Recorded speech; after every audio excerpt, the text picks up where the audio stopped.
So at that young age, did you start out doing graffiti first, breakdancing, or you immediately fell in love with touching the mic? Oh no, I tried everything. I tried everything. I fell in love with the culture first. I fell Right. in love with the music is what attracted me to the culture. Rappers Delight attracted me to the culture. But once I got to the culture, oh, they have graffiti. Oh, they pass messages from train to train to send through the neighborhoods. Okay, let me try this. My penmanship was horrible. So okay, okay, let me try. Oh, word, they got b boys and b girls, which was really the fashion people. The b boys and b girls, they were because they were the dancers too.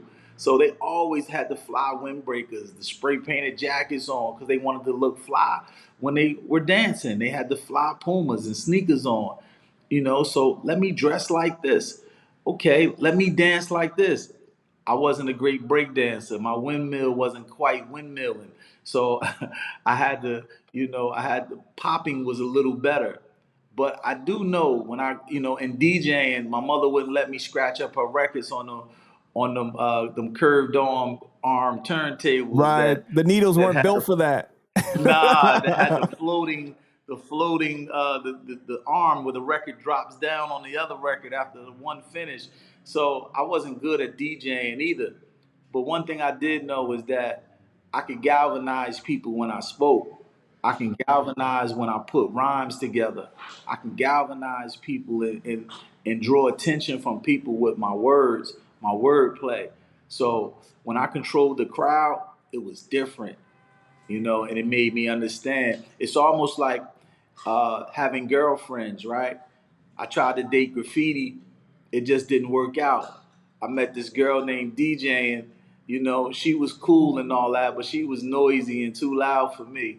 And then I met this girl called breakdancing, but she kept me on my back all the time, and I couldn't quite, I couldn't quite get it right. But this girl who was the MC, you know, it was just like a match made in heaven, and it made me marry the culture of hip hop. That's like one of the best ways I've ever heard someone describe the elements of hip hop. That's amazing. Like how you figured that out. And that seems like such a different time. Is so excited, like so much excitement about something that is still new, still being developed, right? Like, what was that like for you to see the growth of it over that time period? Oh, it was amazing. It made you realize that you didn't make a mistake by falling in love.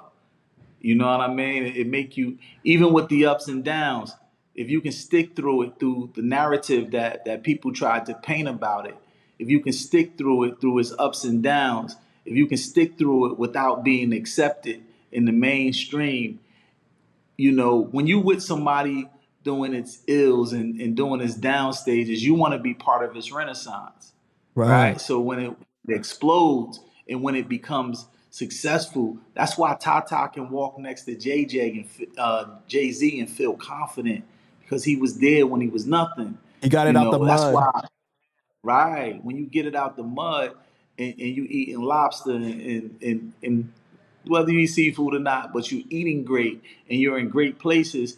I've done this with my crew, with Funky Man and DJ L.O.T.U.G all around the world. It's sometimes that we bask in the moment and I just stop and I say, bro, look at that over there.